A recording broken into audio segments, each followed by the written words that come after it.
Welcome to all of you. Start करते हैं आज का session. Difference between malloc and calloc function देखिएगा।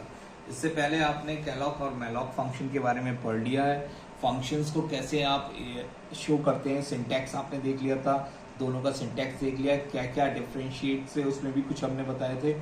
इससे पहले भी हमने स्टैटिक मेमोरी एलोकेशन और डायनेमिक में भी डिफरेंस देख लिया था। तो हमने डायनेमिक मेमोरी एलोकेशन के बारे में पूरा पढ़ रखा है, तो पेपर में ज़रूर आता है मैलॉक और कैलॉग में डिफरेंस। तो ये बेसिक है, मैंने कुछ पॉइंट्स लिखे हैं। स्टार्ट करते हैं पहले पॉइंट से। आप सभी को ये समझा भी रखा है। तो देखिएगा, it allocate single block of memory. देखिएगा, मैंने बताया था ना, single block of memory malloc में क्रिएट होती है। जबकि अगर हम कैलॉग की बात करें तो इसमें क्या होता है, मल्टीपल ब्लॉक्स बन जाते हैं।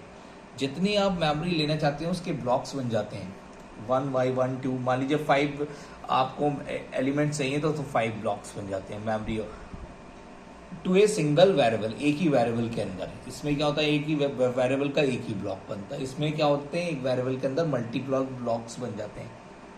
Second thing, it stands for memory allocation. इसे हम कह सकते हैं कि ये मेमोरी एलोकेशन है। सिंपल एक इसका नया वर्ड क्या हो गया, मेमोरी एलोकेशन। बट अगर हम कैलॉग की बात करें, इसे भी हम कहते हैं इट इज ए कंटिग्यूअस एलोकेशन। इसे हम क्या कह सकते हैं, कंटिग्यूअस एलोकेशन ऑफ मेमोरी। चलते हैं थर्ड पॉइंट पे। इसके सिंटैक्स में क्या देखिएगा, it is a single argument function. कितना होता है, सिंगल आर्गुमेंट फंक्शन होता है। देखिएगा, एक ही आर्गुमेंट दिया है, साइज। और इसमें क्या होते हैं, इट टेक्स 2 आर्गुमेंट्स। मैंने ये बताया था, बहुत ही आसानी से आप इसका डिफरेंस लिख सकते हैं। इट टेक्स 2 आर्गुमेंट्स, एक तो नंबर ऑफ एलिमेंट, एक एलिमेंट साइज। कितना एलिमेंट का साइज है, मान लीजिए इंटीजर लेना है तो इंटीजर का साइज, साइज ऑफ इंट, या कैरेक्टर लेना है तो साइज ऑफ कैर, ऐसे यहाँ पे। तो थर्ड पॉइंट भी आपको क्लियर है आई थिंक। नेक्स्ट पॉइंट आप देखते हैं, it faster than Kellogg function. ये फास्टर काम करता है मैलॉक फंक्शन, ये देखिएगा बहुत इंपॉर्टेंट है।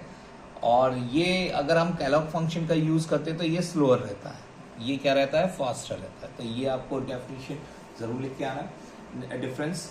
नेक्स्ट पॉइंट है, it does not initialize all the elements with 0। इसमें आपका कोई भी एलिमेंट्स आपका 0 से इनिशियलाइज नहीं होता। बाय डिफॉल्ट इसमें क्या होती है, इसमें कोई भी इनिशियलाइजेशन नहीं होता। Does not initialize all the elements 0। लेकिन अगर हम कैलॉग की बात करें तो ये क्या कहता है, it initialize all the elements with 0 as soon as the memory allocated। तो हम क्या करते हैं, इनिशियलाइजेशन किससे हो जाता है, 0 से हो जाता है। It contain garbage value. अगर हम बात करें मैलॉक की तो ये क्या कंटेन करता है, गार्बेज वैल्यू। जैसे कि हमने प्रीवियस वीडियो में देखा था, इस कंटेन 0 ड्यू टू इनिशियलाइजेशन। जैसे हम इनिशियलाइजेशन परफॉर्म करते हैं तो ये क्या कर लेता है, कंटेन 0 इनिशियलाइज कर देता है all the blocks of memory जो वेरिएबल की है। तो आई थिंक आपको डिफरेंस क्लियर लगा होगा। That's the basic difference, paper point of view से बहुत ही इंपॉर्टेंट है और आप इसे पढ़ के जाएं और ऐसे लिखें जैसे मैंने आपको शो कर रखा है difference. Thank you everyone for joining the session of difference between. Next videos में हम देखेंगे कि मैलॉक फंक्शन के थ्रू हम कैसे प्रोग्राम बनाएंगे और कैलॉग फंक्शन के थ्रू हम कैसे प्रोग्राम्स को डेवलप कर सकते हैं, क्रिएट करेंगे।